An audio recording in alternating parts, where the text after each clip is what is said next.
Now, I am sure that most of you have already heard this, but over the weekend, CNN edited some tape that it had with Hillary Clinton. Let me give you a little background here. Donald Trump got off his airplane at an event on Saturday and immediately mentioned to the crowd that he was concerned because there had been a bombing in New York City. Media had a fit. How dare he say that? We don't know all of the facts. I love the joke I saw on Cal Thomas's Facebook page where he said, yeah, it's just spontaneous combustion. Meanwhile, Hillary Clinton decides to have a briefing on her big jet paid for by all of her corporate donors. They should actually put their logos all over the jet so we know who's actually bought and paid for her. Trump has his logo. Why not do the same with her? So we have Hillary Clinton meeting the media on board her plane, and she walks out and she says, there's been a bombing in New York. And then she starts explaining more. Well, CNN, which had just been hammering Trump, couldn't allow their girl to be saying bombing as well, because then they'd have to acknowledge, well, Hemina. She doesn't know yet either. And so they edited out that sentence and then went with the rest of what she had to say. And they claim that they're not in the tank for her, and they're claiming they're not tough enough on Trump, and that he really is a danger, and they've got to explain this to. Here's how we want you to vote. We want you to vote for our girl, and that way we in the media can all get married to horses, cows, and pigs. You know exactly what they're up to. None of this should be a surprise to us in the calendar year 2016. 8 minutes after 8 o'clock. Bill Colley with you today on News Radio 1310, KLIX, and newsradio1310.com. I was just sharing on my Facebook video the preview I do before the regular show. Conversation I had with my high school buddy Steve Smith. Steve Smith got out of high school and he joined the nuclear Navy. Spent many years, and really this is a guy who's a nuclear technician and now works for a large computer company based in Seattle. Right after 9/11 happened 15 years ago, Steve and I were having an online conversation, and I said, the real fright from Islamic terrorism will not necessarily be, and it's bad enough that they're crashing planes into buildings, but when they start attacking people at the Walmarts in places like Ames, Iowa. Now, it's taken them 15 years to catch on to this, which tells you that perhaps when it comes to your average Muslim, they're 2 bricks shy of a load, or, 2 beers short of a six-pack, or not the brightest bulbs in the lamp, or the sharpest tools in the shed. But they've discovered after an attack in St. Cloud, Minnesota, which, if you know where St. Cloud is, I know this because our company owns radio stations there, and years ago, I actually applied for a job in St. Cloud. I didn't get it. I'm probably happier for not getting it because the weather there for about 8 months a year is just dreadful. If you ever saw the movie Fargo, you'll get an idea of what it actually is like there. And it starts in October, beginning of October, and it doesn't end until somewhere near Memorial Day.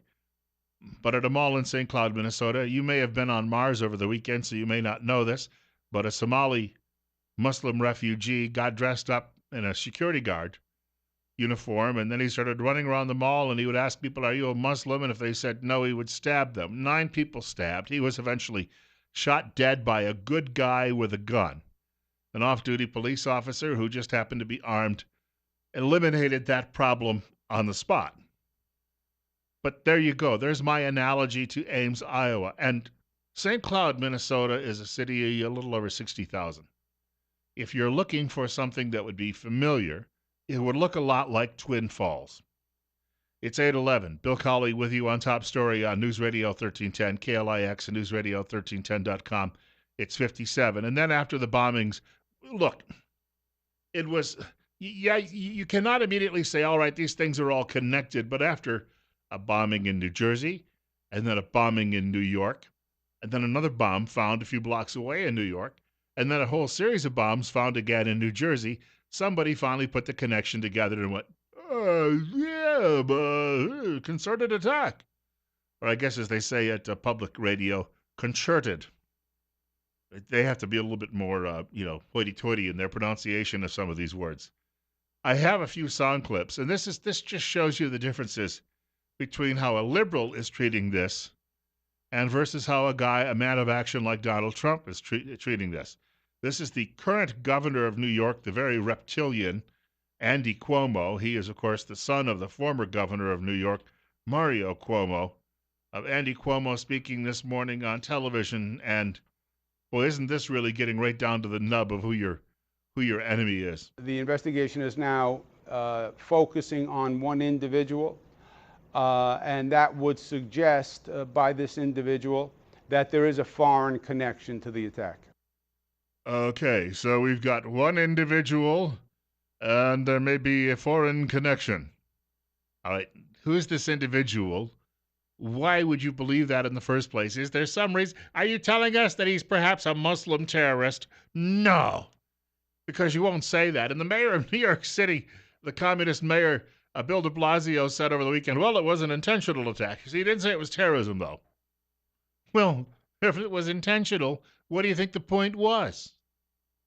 Donald Trump this morning, speaking on Fox and Friends, I'll tell you what, he's not taking any prisoners now, and it's this type of thing that could well put him over the top come November, now that he's closed the polling numbers in most of your swing states. But take a listen to what he had to say, and he recommended that the United States may be overdue in adopting an Israeli model to fight terrorists. We're going to have to hit them much harder over there, and we're going to have to find out. You know, our police are amazing. Our local police, they know who a lot of these people are. They're afraid to do anything about it because they don't want to be accused of profiling, and they don't want to be accused of all sorts of things. You know, in Israel, they profile. They've done an unbelievable job, as good as you can do. Sure. But Israel has done an unbelievable job, and they'll profile. They profile. They see somebody that's suspicious, they will profile. They will take that person in. They'll check out, do we have a choice? Look what's going on. Do we really have a choice? We're trying to be so politically correct in our country. And this is only going to get worse. This isn't going to get better. It's only going to get worse, as he pointed out, as long as we continue to just try to fight this battle with our hands tied behind our back. A friend of mine sent me a couple of text messages this morning about all of this. He was hosting a radio talk show, a little over a year ago, when he said on the air that all Muslims in this country are suspect. That is, at this point, we don't know who the bad guys are. Yes, we acknowledge there's a lot of good people who have come here, and they have Islamic names, or they are of the Islamic faith, but many of them, you know, they're a lot like Christians in the sense that they don't really take it all that seriously. You know, as callers have said to us before on the air, the really good Muslims, that is, the ones who actually try and adhere to their faith, they're the dangerous ones. Most of them, though, I was mentioning this, I got in a spat on Facebook yesterday with some guys from northern Idaho. By the way, they don't like being referred to as being a little bit on the knuckle-dragging side because they're from northern Idaho. They're a lot like liberals in the sense that they're deeply offended by just about anything you tell them. But I pointed out, I said, look, your Bosnian Muslims are not like your Saudi Muslims. Not at all. Not at all. Yet your Bosnian Muslims are basically, well, they're culturally Muslim. Maybe they don't eat bacon, but otherwise they just go about their business like everybody else. Unlike your Wahhabi Saudi Muslims, who of course are chopping off hands and heads and burning their wives because some guy on the street happened to look at their wife. So it's that then becomes the wife's fault and not the guy who's got the wandering eye on the street. And we have to recognize that, yes, indeed, since we don't have an effective vetting process in place, we simply don't know, among all of these migrants and refugees, who is who. We don't know. And if you can't acknowledge that, then you better have you've got to have a better security plan in place. Trump, meanwhile, went on to say, and just as I said earlier, I had predicted that these things would start happening outside shopping plazas in Ames, Iowa 15 years ago. They're now happening in St. Cloud, Minnesota. This is Donald Trump saying, and you'll see much more of it. Well, it's a mess, and it's a shame, and we're going to have to be very tough. I think maybe we're going to be seeing a big change over the last couple of days. I think this is something that maybe will happen perhaps more and more all over the country. Our telephone number, if you'd like to reach our program today, 736-0300. That's 736-0300. Also, my email address, bill.colley@townsquaremedia.com. Caller, you're up next. You're on the air on KLIX. Aha. Must be one of the angry bombers there and just decided they better cut the call off. When they catch this guy, and I heard this morning that he may be armed and dangerous, I hope that he does go down in a hail of bullets. And then it's my hope that they allow him to rot in the sun for a couple of days while they investigate and send a strong message to these people, because technically they're supposed to be buried very, very quickly. And maybe then you could bury him, I don't know, with a canned ham or two. Yeah, eventually that can will rust, and and then you'll have all sorts of problems. You're up next. You're on the air with Bill Colley on Top Story. Go ahead. Bill, Obama dislikes the Clintons, but he campaigns for Hillary and the Democrats so they can control the Justice Department that will have a chokehold on any investigation on him and others and other Democrats. I would like to add that Hollywood types give monies to Hillary, who wants more Muslims in our country, but don't these Hollywood people realize that they and their children would be the first ones to have their throats slit and be beheaded? And that's a part of this, is that they do not like the immorality that Hollywood pumps out to the world. You're next. We've got about a minute and a half. Go ahead. Well, you just say yesterday on Fox there was a couple of people, whoever was interviewing them, I forget. And, of course, it's always, they want to blame Trump because he was, your first initial thoughts are this is terrorism, and that's what Trump said. And, of course, these stupid son of a, we all know it's terrorism, but they want to pin it on Trump like it's actually he's jumping the gun and being judgmental too soon.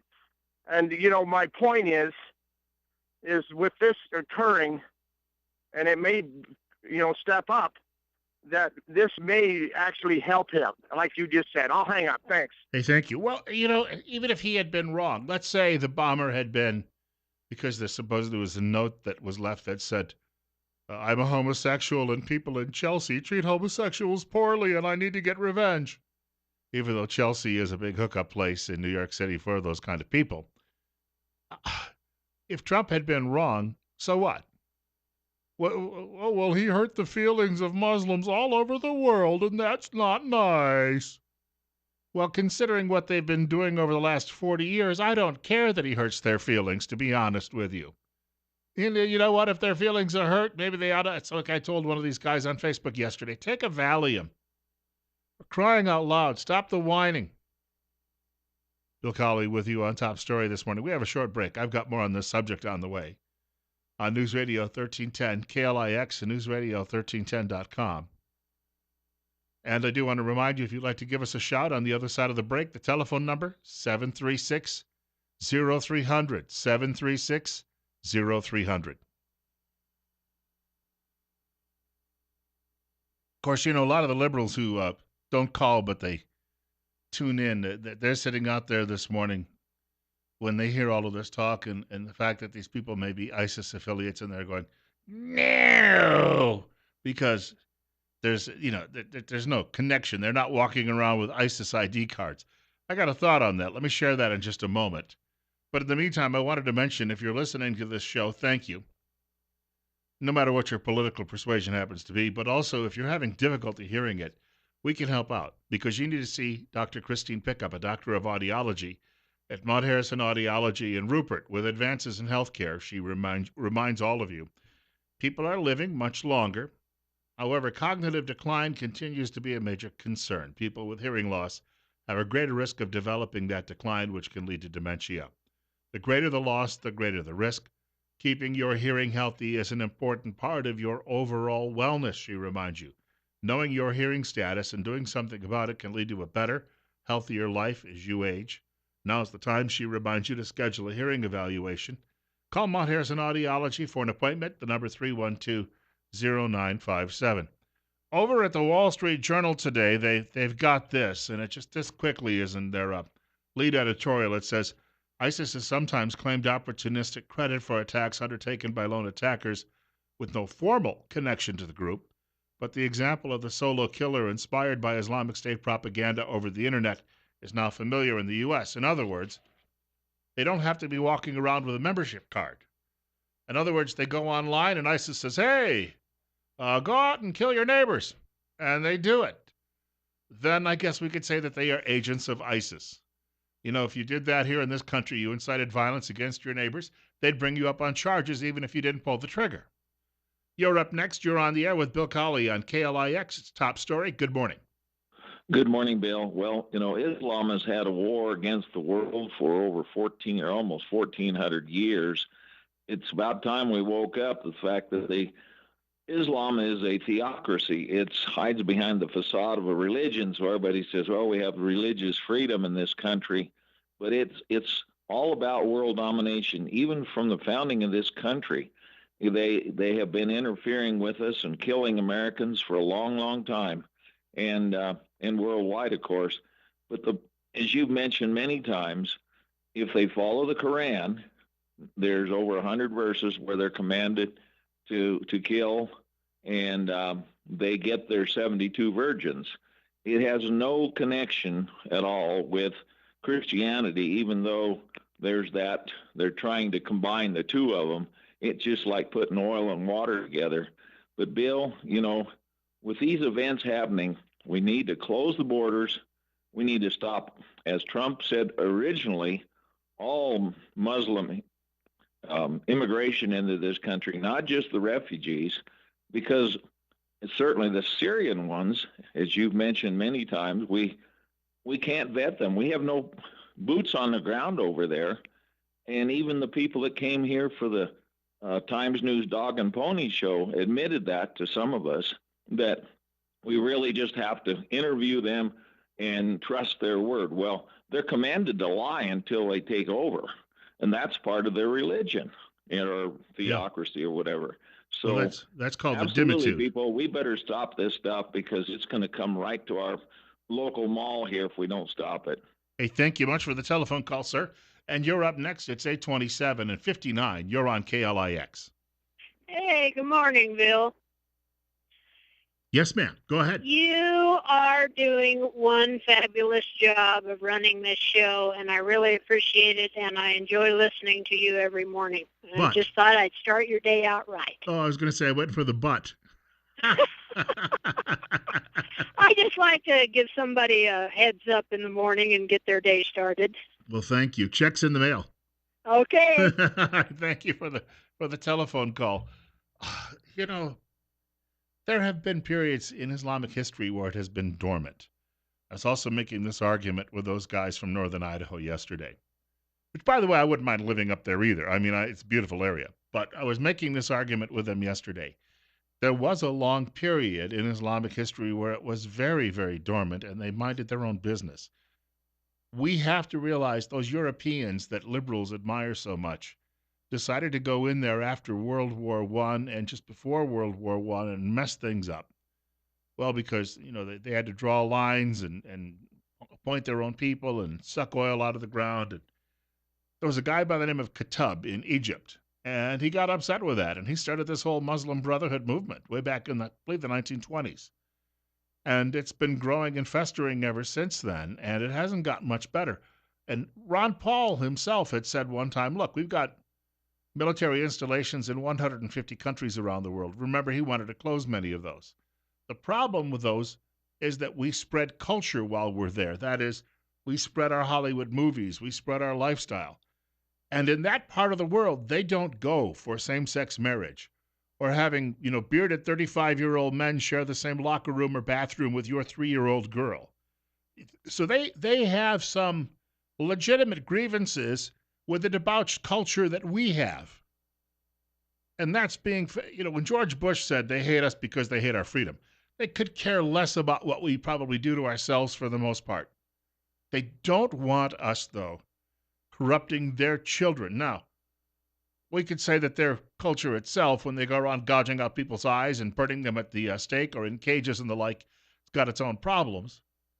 But there is some point to be made about all of that, too, that we beat that hornet's nest with a stick. What really has the left angry is that Trump's now saying that we've got to blame the White House and the policies that have been put forth by people like the president and the former Secretary of State Hillary Rodham Clinton. and realize that these have also made this whole thing fester and get worse. Here's another example. Yeah, they'll burn people in cages. They have honor killings for their wives, their sisters, their daughters. We look at all this stuff and we think that these are backward, illiterate people, and I would say yes, absolutely. But on the other hand, when you've got liberals in this country screaming about abortion on demand and that, Johnny and Jimmy should be married and that, 55-year-old guys like me who haven't shaved in a month should go in and potty next to your 3-year-old, you think that might make them a little upset and think that there's something wrong with us? Because I think there's something wrong with that. Now, I'm not necessarily going out there and blowing things up, but you kind of get the picture that the American liberals have been stoking that anger. 8:35, Bill Colley with you on Top Story on News Radio 1310 KLIX and newsradio1310.com. 58. I was going to say 59, but the temperature is doing that ping pong effect this morning. It was a beautiful weekend. I actually went up to Bruno Canyon over the weekend because I wanted to see what was going to take place before the BLM started the renovations to the Overlook. Unfortunately, the BLM has already started the renovations to the Overlook, and I couldn't get as close a look as I wanted. And I didn't get bombed, though. That's a good thing, because when you're out there by the bombing range, you should, lots of people get bombed on the weekend. I avoided it. But we are going to be looking at some colder weather later this week, rain coming in, probably much needed rain, wrong time of year, but we're looking at temperatures, a couple of high temperatures later this week, only in the 50s. If you've not yet tested your furnace, you've got to do that. Fire it up, see that it's working. If it's not working well or not working at all, you need to give the pros a call at Ramsey Heating and Electric. They'll come out and they'll make sure the job is done right when they do the repairs, and they'll make sure it's done right the first time. Problem-free cozy winters are found at Ramsey Heating and Electric, 2600 Overland Avenue in Burley. And the telephone number is 678-0459. Ramsey Heating and Electric, where they sell warm winters and cool summers. Meanwhile, Lieutenant General Michael Flynn, does anyone know who he is? He made a TV appearance yesterday. If I don't get to it in this segment of the program, because I want to get to some more callers, and then Randy Staples from Idaho Weekly Briefing will be joining us. I'm going to try to share some comments made by... Now, General Flynn was a 3-star general and a Democrat, but he's walked away from that party because he's fed up with what they've done. And if we get a chip before the program ends today, man, did he ever have something that will pin your ears back if you hear it. That's on the way. But first, we go back to the telephones. We are on the air, of course, on News Radio 1310, KLIX, and newsradio1310.com. The show is Top Story, and you're up next. Well, I'll tell you what. Perhaps you aren't. 736-0300. It's the very same line, by the way, that I picked up earlier, where we got the very same disconnected signal. So it's a good possibility that whatever is going on out there might not necessarily be your fault. I, on the other hand, believe you're just impatient, or when you were driving down the highway, somebody with a police cruiser, saw that you were on the cell phone. Hint, hint, nudge, nudge. It's 8:37. Bill Colley with you on Top Story. I've got this from one of my talk radio colleagues. Of course, he doesn't know me at all, but his name is Hugh Hewitt. And he's writing at Washington Examiner, and he says, an IED or 2 or 3 in New Jersey, intended to blow up runners in a race to support Marines wounded in the wars. An IED or 2 or 3 in New York City, intended to kill or maim civilians. A suspected homegrown, self-radicalized jihadist dresses as a security guard and slashes a half dozen or more innocents in St. Cloud, Minnesota. And then Hewitt writes, welcome to the new Sunday morning. What does he mean by that? Well, I got up on a Sunday morning and discovered the news out of Orlando a few months ago. A couple of times I've gotten up on Sunday mornings and discovered the news coming out of France. See, these are the types of things, because they know they can maximize damage on a Saturday, which if people are out and they're out on the town or they're out shopping, these are that we get back to that word, soft targets. What does that mean? Soft target means you're attacking, you're not going to go attack Fort Dix. The guy's planting bombs at a road race at a beach resort, but he's not attacking Fort Dix because he wouldn't get very far. But they know that if they go into a neighborhood filled with nightclubs or shopping plazas or malls, that they can get maximum damage out of that situation.